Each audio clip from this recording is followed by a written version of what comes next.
Takže ahoj kamoška, vítam ťa pri novom videu a dnešné video bude takéto kecacie. Mám tu už pripravený svoj zošitok, ktorý mi ladí s fitom. A chcem sa pobaviť o 5 veciach, ktoré si myslím, že stopovali môj progres zadku a ktoré si myslím, že keby viem, tak ten progres by bol oveľa rýchlejší a oveľa lepší. Chcem ti to tu povedať, aby si ty nerobila tie chyby, ktoré som robila ja, aby si možno nemyslela veci, ktoré som si myslela ja a aby si tým pádom ten progres docielila a tú svoju vysnenú postavu a ten vysnený zadok rýchlejšie, lepšie. Jednoducho, ja som si to všetko odsrala s prepáčením, aby si ty nemusela. Poďme na to.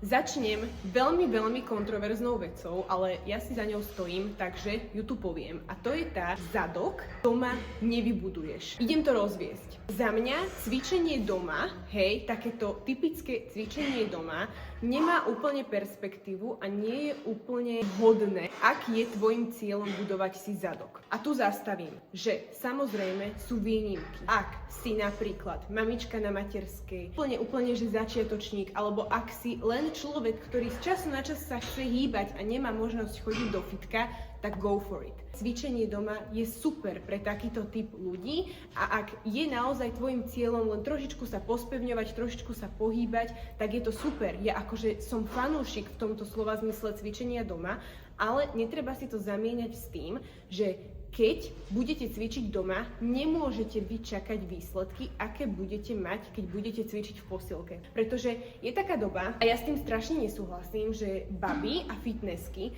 ktoré si vyslovene vybudovali zadok tvrdou prácou, tvrdým makaním v gyme, začnú sa potom ako keby hrať na to, že začnú promovať domáce tréningy a tvrdiť, že tie im vybudovali zadok. No nevybudovali, mici. Nie, proste neklam. Že ja vždy, keď to vidím, že čajka cvičí doma s gumičkami a tvrdí tam, že proste pozrite, aký mám zadok z toho, no nemáš to z toho. Proste bodka, nemáš to z toho. Zadok a celkovo svaly vieš doma s nejakými gumičkami, s nejakými nízkymi váhami samozrejme spevniť a niečo tam uvidíš tie prvé mesiace, keď si úplný začiatočník. Lenže ty na to, aby si budovala svaly, potrebuješ progresívne preťaženie, progressive overload.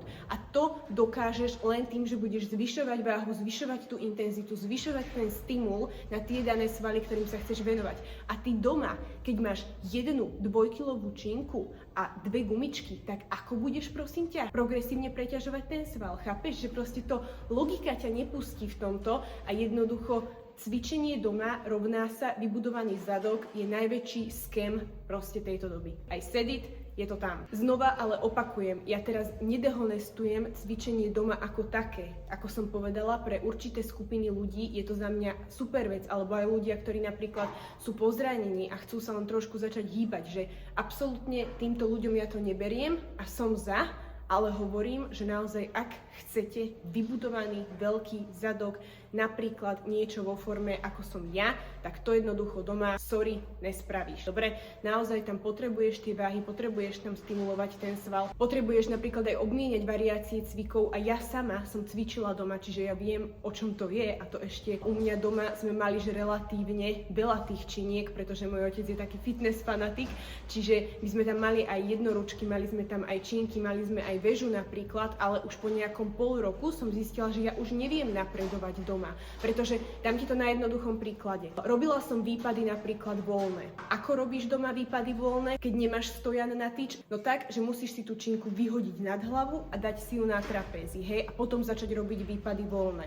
Lenže ty sa dostaneš na váhu, kedy už jednoducho tú tyč nedokážeš dvihnúť nad hlavu, že ja som mala napríklad 40 kg na výpadoch voľných a ja nedvihnem 40 kg nad hlavu a nepoložím si to na trapézy. Hej, čiže je tam strašne veľa týchto limitujúcich faktorov, ktoré doma máš, napríklad aj čo sa hip thrustov týka, hej, že málo kto má toľko kotúčov doma, aby vedel progresívne stále sa posúvať na tých hip thrustoch a takisto na XY ďalších cvikoch, hyperextenziu napríklad určite nemá nikto doma a sám seba jednoducho ukracuješ týmito všetkými faktormi o ten najlepší progres. Takto nejako by som to vysvetlila, je to téma na strašne dlho, len som tým chcela povedať, že netreba veriť všetkému, čo vidíš na internete a to, že nejaká baba, ktorá vyzerá, že extrémne jak bohyňa, má taký zadok a ukazuje ti tam nejaké cviky proste s gumičkou doma, tak to neznamená, že ten zadok má z toho, čo aktuálne robí. Dobre? A treba na to myslieť. Ako ďalší bod tu mám, viac neznamená viac. Idem to teraz brať v ponímaní cvikov v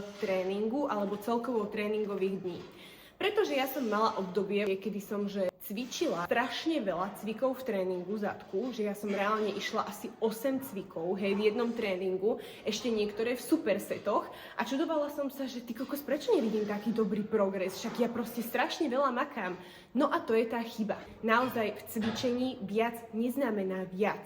A to, že ty sa totálne, ale že totálne preťažíš 20 cvikmi v jednom tréningu, tak neznamená, že ten zadok si povie teraz, že wow, že ona cvičila 4 hodiny, tak ja teraz narastiem úplne extrémne. Nie. Presne takto to nefunguje. Ten sval potrebuje regenerovať, netreba to prekombinovávať, jednoduchšie tréningy, zostavené z nejakých 4, maximálne 5 cvikov úplne stačia. Samozrejme aj tie cviky musia dávať zmysel, ale k tomu sa dostaneme neskôr. Ale viac cvikov neznamená lepší progres a netreba to v tom fitku prepalovať, lebo to veľakrát býva dôvod, prečo ten progres nevidíš. Keď už som pri viac neznamená viac, tak tu mám aj čo sa stravy týka, respektíve bielkovín. Pretože, ako som spomenula už aj v minulom videu, príde mi, že sme sa dostali do bodu, alebo do doby, kedy strašne odsudzujeme ľudí, ktorí proste jedia málo, či už bielkovín a cvičia, alebo jedia málo jedla, ale práve, že ideme takoutou retorikou, alebo takoutou módou, že treba jesť čo najviac bielkovín a keď máš v jedle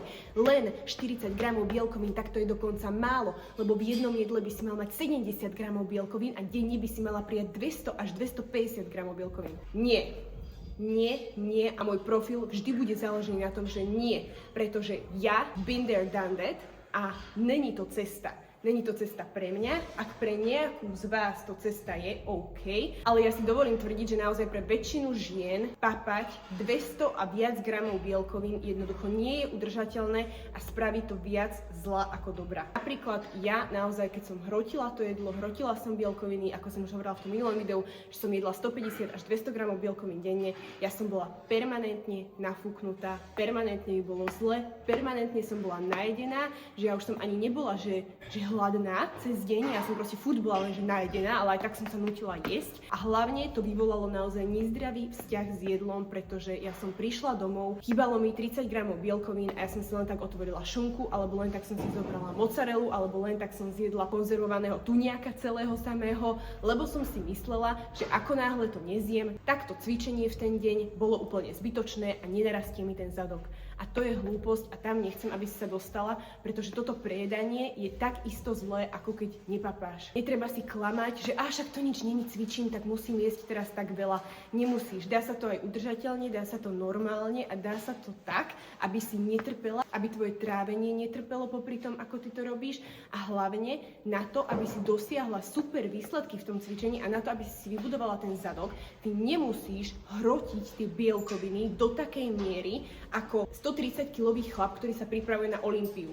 A to si treba zapamätať, že nám ženám naozaj stačí tých bielkovín menej. Ja odporúčam 1,5 až 2 gramy na kilogram váhy.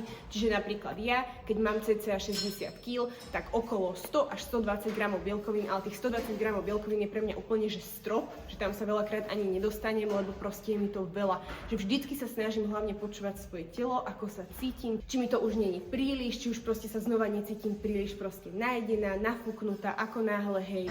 Taktiež si dávať pozor na tie bielkoviny, pretože strašne veľa dievčat hrotí mliečne bielkoviny, potom má problémy napríklad s pleťou alebo si vytvoria laktózovú intoleranciu, ako aj ja.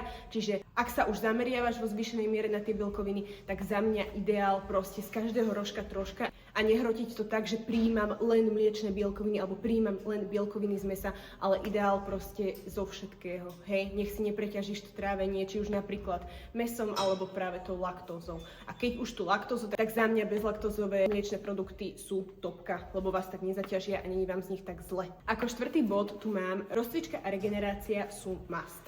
A hneď idem vysvetliť, prečo to tvrdím a prečo by som si prijala, aby som to vedela. pretože ja som sa dostala do bodu v určitom bode môjho cvičenia, kedy som naozaj hrotila váhy, hrotila som tréningy a ono vždy, keď kašlete, či už na regeneráciu alebo rozcvičku, tak sa to prejaví nejakým zranením. Proste to by som povedala, že je až 100% pravdepodobnosť, že ak naozaj idete stále len, že váhy a rozcvička, zahriatie nič, regenerácia nič, tak niekde sa to prejaví. U mňa sa to prejavilo tak, že som si jednak preťažila extrémne krížovú oblasť, začalo mi to vyskakovať skrz TFL, čo je tensor fascialis až do kolena, ťažko sa mi chodilo, musela som to riešiť s fyzioterapeutom a namiesto toho, aby som si ja povedala, že dobre, tak by som mala trošku že zvolniť, nezvolnila som, pretože som bola evidentne hlúpa. Tu chcem apelovať najviac na to, samozrejme, že teda rozcvičovať sa, zahrievať sa je veľmi dôležité a že váhy nie sú všetko, aj keď áno, sú potrebné na budovanie zadku a celkovo budovanie svalov, ale netreba ísť za tú hranicu, že už budeš cítiť, že to nezvládaš a aj tak tam budeš pušovať tie váhy. A hlavne s tým súvisiace, že ako náhle budeš cítiť, že niečo nie je v poriadku, že máš tie kríže preťažené, alebo máš kolená preťažené, alebo ťa niečo bolí, tak stopnúť sa. Ja viem, že je to strašne ťažké, sme všetci tak nastavení, že pre Boha teraz ideme životné formy, chceme stále cvičiť, že aj na Vianoce 24. a 25. musíme ísť cvičiť. Lenže veľakrát, ak sa budeš pušovať cez tie hranice aj napriek nejakej bolesti, nejakému zraneniu, tak ťa to vie zastaviť ešte na dlhšie. Nestojí to za to a menšia pauza je lepšia ako dlhšia pauza a ak ti tá menšia pauza pomôže dostať sa na nohy a späť ísť bomby, tak by som to určite využila skôr ako ísť bomby a potom ťa to zastaví na rok, na 2. Hej, pretože si ignorovala to zranenie alebo tú bolesť, ktorú si ignorovať nemala. Cvičenie není všetko, s tvojim telom, s ktorým si sa narodila, tu budeš celý život a nestojí ti za to si to kvôli 200 kg na hip thrustoch teraz oddrbať a necvičiť už možno celý život, lebo tak si odpáliš plátničky. Na toto dávať pozor, ja ťa nechcem strašiť, samozrejme sa to stať nemusí, ale treba preventívne naozaj myslieť na to, na zahrievacie série, na zahriatie, na rozcvičku, na naťahovanie po tréningu, na regeneráciu, hej, nechodiť, keď cítiš, že proste ešte nie som úplne zregenerovaná, nepušovať tam tých 200 kg znova, hej, na tých hip thrustoch, dať si menej, dať si ľahší tréning, potom znova až ten ďalší tréning je trošku vyššie váhy. Proste nestojí to za to, aby sa ti niečo stalo a nemohla si cvičiť vôbec. No a posledný bod tu mám, za mňa najdôležitejší, hlavne pri budovaní zadku. Cvičiť a trénovať s rozumom a budovať si tie svaly s rozumom je na nezaplatenie. Pretože máš XY dievčat na svete, aj na Slovensku, aj na fitness scéne, ktoré sa snažia si budovať zadok. A je to super. Lenže nikdy ti nestačí odkúkaná nejaká polinformácia, ktorá je ešte okopírovaná z nejakých amerických TikTokov na to, aby si ty vedela, ako si ten zadok vybudovať. Preto sa ja snažím, či už tu na mojich Instagramoch, alebo práve na mojom Hero, či už základnom, alebo pre pokročilé, vám tie vedomosti podávať tak, aby ste vy vedeli, ako si vybudovať ten zadok, aby vám všetko do toho zapadlo, že aha, tak preto to musím tie bulhary robiť s plným rozsahom, pretože tam ten zadok pracuje v predĺženej pozícii a ako náhle ja nepôjdem úplne dole, tak mi to je zbytočné. Alebo že aha, tak preto to musím tie cascade bridges dávať ako prvý cvik v tréningu, pretože vtedy najviac zvládzem, vtedy najviac energie a zadok pracuje v skrátenej pozícii. A všetko toto a ešte oveľa viac, aj čo sa anatómie týka, sa vám tam snažím vysvetliť tak, aby ste vy vedeli, prečo si budujete zadok tak, ako budujete a nie len slepo nasledovali nejaký tréningový plán z Instagramu, alebo že táto moja obľúbená influencerka takto cvičí, tak aj ja tak budem cvičiť a neviete vlastne ani čo robíte, ako to robíte, s akou technikou a hlavne prečo. Pretože aj ja som na začiatku, hej, takto odkúkala niečo od niekoho, snažila sa nejako cvičiť. Myslíš, že som mala výsledky? Nemala som výsledky. Reálne až keď som sa začala do hĺbky venovať tomu, čo sa vlastne deje s tými svalmi, z akých svalov sa vlastne ten zadok skladá, čo musím robiť, aby každý jeden ten sval pracoval, až vtedy som začala vidieť ten najlepší progres a hlavne za mňa najrýchlejší. Pretože až keď pochopíš daným veciam, dokážeš ich využiť v tvoj prospech, v tom tréningu, implementovať ich a cvičiť úplne na inej úrovni, ako len reálne, keď si povieš, že henta robí toto, tak budem to robiť aj ja. Dobre? Čiže ak je budovanie zadku alebo čohokoľvek iného tvoja priorita, preto cvičíš, preto proste chceš cvičiť, to ťa baví, tak ti radím vzdelávať sa v tom, hľadať si o tom informácie, či už skrz mňa alebo niekoho iného, komu veríš, ale hlavne vzdelávať sa v tom a nie len slepo nasledovať niečo, čo si vlastne ani nevieš overiť a budeš strácať ten čas v gyme a čas na to, aby si mohla budovať ten najlepší progres, na to, že reálne nebudeš vidieť nič a budeš z toho len zdeptaná, nebude ťa to baviť a ešte s tým nebodaj sekneš. Toto by boli moje odporúčania, zober si z nich, čo uznáš za vhodné. Toto sú naozaj veci, ktoré ja si myslím, že keby viem hneď na začiatku, tak už možno vtedy vyzerám tak ako teraz, ale bohužiaľ, ja som na to prišla takto. Tu ti to hovorím v dobrej viere, rob s tými informáciami, ako uznáš za vhodné a ja sa na teba budem veľmi tešiť pri ďalšom videu. Kľudne do komentára napíš, aké veci by si ty chcela vedieť, keď si začínala a môžeme si takto pošerovať infošky. Dobre? Budem sa na teba tešiť, ako som hovorila a bye!